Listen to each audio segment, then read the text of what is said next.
Before I begin, I'll let you know that I'm the general manager of a popular electronics retail store.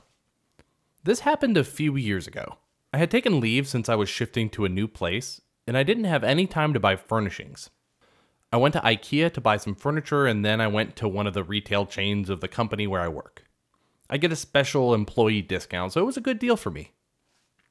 I get to the parking lot, and I'm trying to park my car.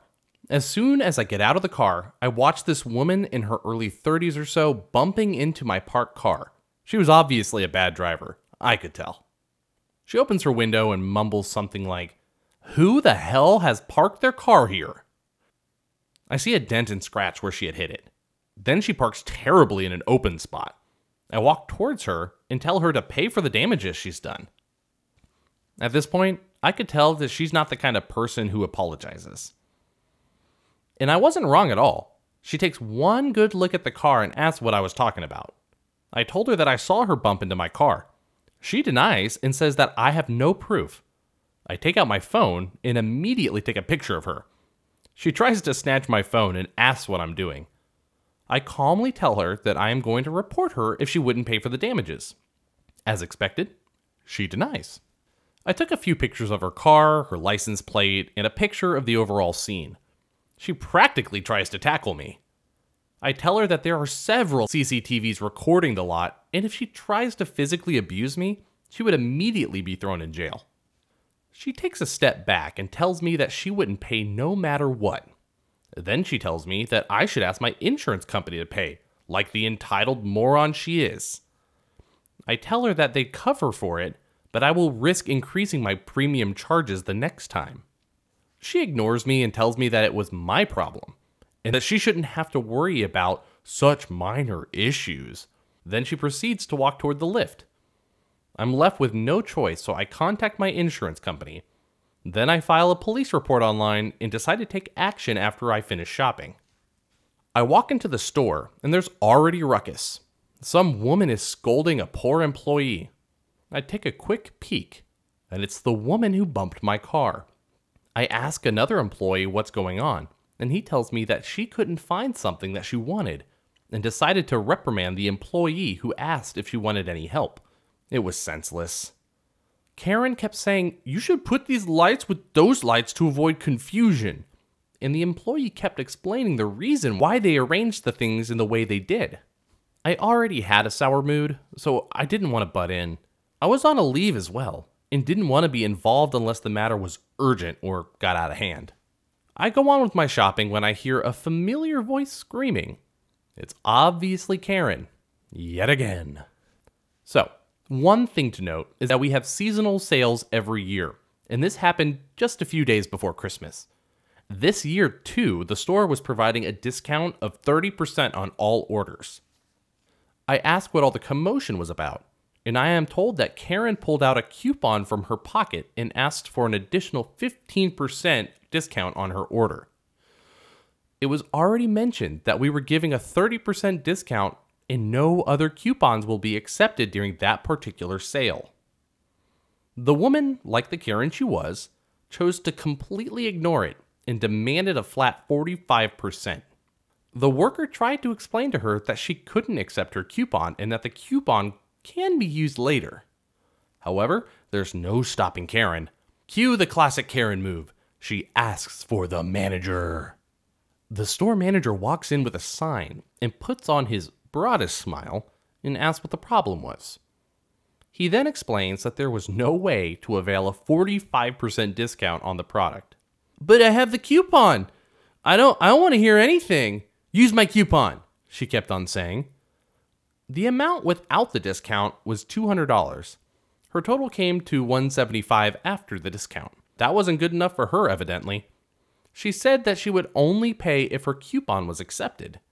Otherwise, she warns that we'd lose a loyal customer like her. The manager seems helpless and looks at me. I signal him to proceed. He then asks the woman, "Are you absolutely sure that you want to use this coupon?" She gives him a thumbs up. He notes her information on the computer and generates the bill. Then he hands it to Karen, who looks like she would murder someone in an instant. I'm already aware of what the manager must have done. She screams, I had to pay $175 earlier and now I will have to pay $212.50? What does this mean? You took the coupon, so why should I pay more? The manager patiently explains to her that the coupon will only be accepted when the items are not on sale. Since she wanted to use the coupon, she wouldn't be receiving any benefits from the other sale. She completely loses it and uses pretty colorful language. You're trying to rob me, aren't you? I will call the cops on you. I'll leave negative reviews. I will do everything to shut down your store. Everyone is stunned and tired of her nonsense. I'm giggling along with some employees. She looks like she's about to burst. She takes out her phone and announces, I will speak to corporate. Give me the number. Somewhere, I knew that this could happen. I was thankful that I got to witness this. I stand beside the manager and declare, no need to call. I'm already here. Her face turns paler as she sees me. Yeah, it's me. I'm the general manager of this entire store chain. I've been witnessing what just happened. Our staff is at no fault. You can either use the seasonal discount or the coupon. We can't offer you both. It's your choice now. Now, I'm telling you that this is the craziest meltdown I had ever seen. She started crying. Naturally, there were no tears. She was pretending that I had hurt her before and was actually doing this because of my own personal vendetta. She began screaming and saying that I was trying to rob her because she had bumped into my car. Then she said that I tried to physically attack her. Everyone knew it was a big fat lie, but she kept on screaming and screaming like there was no tomorrow. I took a deep breath and assured her that there was no way I would ever handle things this unprofessionally. Even if I was angry at her for what happened before, I wouldn't take it out now because she was my customer. I told her that I had already filed a complaint and she'll be hearing from the police shortly, so there was no need for me to butt in and do something out of sheer anger. She didn't listen though. She pulled out a $100 bill and said that this was the most she would pay because we had mentally harassed her. I refused and she threatened to call the cops. Do as you please, ma'am. Get out of the line though. There are a lot of people standing behind you. Don't waste their time, I said. She didn't budge. Not surprising, again. I shot the customers an apologetic look and told them to form a queue at the next counter. She sat down on the floor and called the police. She used the term manhandled. She was lying shamelessly. I just thought how stupid she could be to falsely claim me of such a terrible thing when we had cameras everywhere. Well, then she proceeds to call her friends and family and tell them how they shouldn't visit our store. As she did this, she smirked and looked directly at me. After a few minutes, the police arrived. As soon as she saw them, she pretended to cry again. Then she yelled at everyone and told them that they failed her when we were trying to rob her. The cops made their way to the manager, and I told them to tell them every single detail of the incident. The cops simply said that there was no issue and it was not really something that she should have called them over. Still, she kept yelling at them to do their job. They saw the CCTV and told her that she had no case. She was astonished and warned them that she would talk to their superiors if they didn't file her case. They told her to go ahead. Then she pointed at me and said that I was illegally making a video of her and tried to manhandle her when she was defending herself by snatching away my phone. Whew. I didn't commit a crime, so I simply denied her false accusations and told them what had happened. I showed them the pictures and how I filed the complaint online. She stood there, baffled, and replied, See, I told you, it's a personal vendetta, and I didn't bump into you. The dent was there already. I smiled and showed them the CCTV footage of the parking lot. I also showed them how she was the one who physically harassed me. Her face turned expressionless for a second. She said that she didn't do it intentionally and that she shouldn't be expected to pay. One of the cops said, We have enough evidence that you did it. It is indeed a hit and run, and the complaint is already filed. You will have to come with us to the police station, now. She threw tantrums like the Karen she was, told me that she would sue the company, told the cops that they should die in hell, used foul language, stomped her feet as she threw away what she had put in her basket. One of the light bulbs broke suddenly, and there were pieces of glass all over the floor. You know, all the basic Karen moves. Eventually, she surrendered after resisting for a long time. Then she flipped her middle finger and pointed it towards the manager and me. We gave her the bill and told her to pay right away since she had already damaged them. If she hadn't done that, she wouldn't be forced to pay. She gives a dreadful look. I simply asked, "Card or cash?" She took out $175 in cash. I asked if she didn't want to use her 15% discount coupon anymore. If I could capture the expression she gave me, I would frame it and hang it on my office wall. It would be a perfect masterpiece. The manager and the cops chuckled. She, however, had a grimacing look. "Oh, how forgetful of me. Before you leave, I want to tell you something," I said. "What?" she roared. I gave her the brightest smile and said, "Thank you for shopping with us. Please visit us again."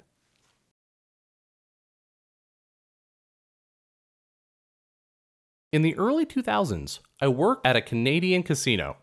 The place had so many ridiculous rules, including some very particular rules about makeup.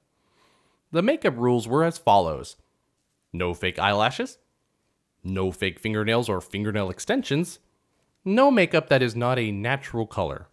The natural color one confused me. What is deemed natural? Who decides what is and isn't natural? I asked my manager for clarification, but she couldn't give me any. Just keep it natural. Use natural occurring colors and you'll be fine. This didn't sit well with me. Cue malicious compliance.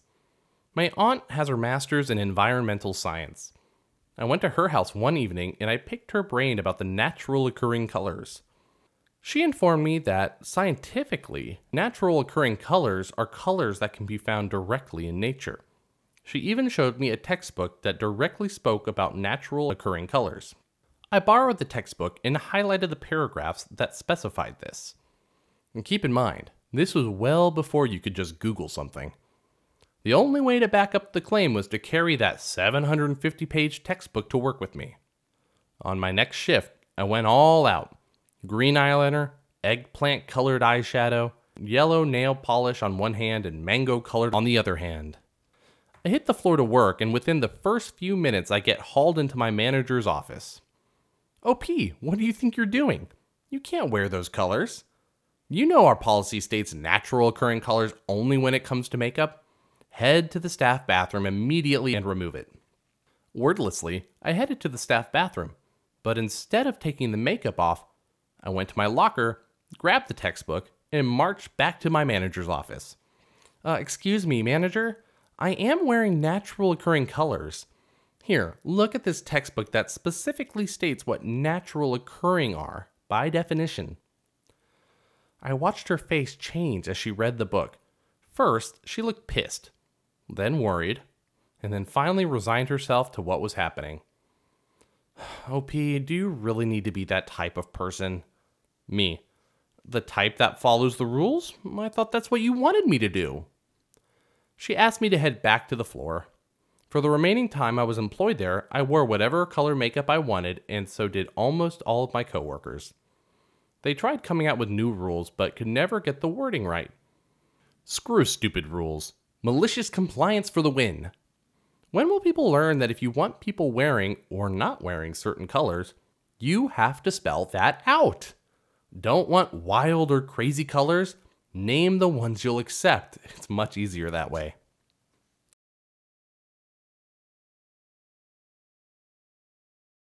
I used to work at a bar as the only female security. They'd had some very bad things happen when a man followed a woman to the bathroom, so they needed a woman that could keep an eye on what happened in there. Well, this bar got in legal trouble all the time. The bathroom thing above, the fire marshal closing them on some busy weekend nights for being way over capacity, and the liquor board had pulled their license once already for over-serving/serving minors with pretty obvious fake IDs. I was one of the new security hired to help resolve all this. It was so bad we had to be trained by a government ATF person and get a card to prove we knew how to spot and stop overserves and spot fake IDs. I think the real person they hired us was to have scapegoats on the ready for next time they did this. So, I worked there for a while, doing my best. The owner's wife was the worst. She was always drunk, always had her friends in the bar and bent the rules for them. She thought she was the Lady Jesus and we should all be kissing her feet because she was the owner's wife. I mostly stayed out of her way and had no issues, but many coworkers complained about her. One night, some dude gets sick on the way to the bathroom. I cut him off and he ends up getting escorted out by his less drunk friends. I noticed a man sitting at the bar watching us. He had creased slacks, a jacket indoors on a summer night, and no drink in his hand at a busy meat market dance club. I started watching him and noticed the badge under his jacket. Aha! He was here to watch for over-serving. A little later, a woman came to the bathroom, drunk enough to need to hold onto the walls for dear life. I cut her off. She screams at me, then goes into the bathroom and tries to wash off the giant black Sharpie X from the back of both hands. I warn her that she will be kicked out of the club if she continues. She screams again and staggers out of the bathroom. About 5 minutes later, the owner's wife is in my face screaming. The woman I had cut off was one of her friends attending a bachelorette party in the VIP section, and I was supposed to somehow magically know she was VIP. I was also apparently supposed to break the law for her because she was VIP. So she and I start a screaming match, and where I inform her that her husband had hired me to make sure the law was followed. I also started to inform her about the police officer at the bar, but she screamed in my face to shut your mouth and get out of my bar. She fired me on the spot. I didn't bother waiting to see if her husband agreed. It was known she wore the pants. I complied. I shut my mouth and got out of her bar. I walked past the cop, still sitting at the end of the bar near the bathrooms where the screaming match had taken place. I made eye contact with him and gave him a slight nod, to which he responded by looking at the boss's wife, rolling his eyes and smiling at me as I left. They got shut down that night for over-serving the bachelorette party. This time, they went out of business because of too many strikes against them. A good way to not last long as a business owner is ignoring various laws. The reason we have laws on over-serving is to try to cut down on drunk drivers. The government can't completely ban all alcohol, as we've tried in the past and failed. So we have laws to try and limit drunk drivers, as they still cause a massive issue when it comes to late-night crashes.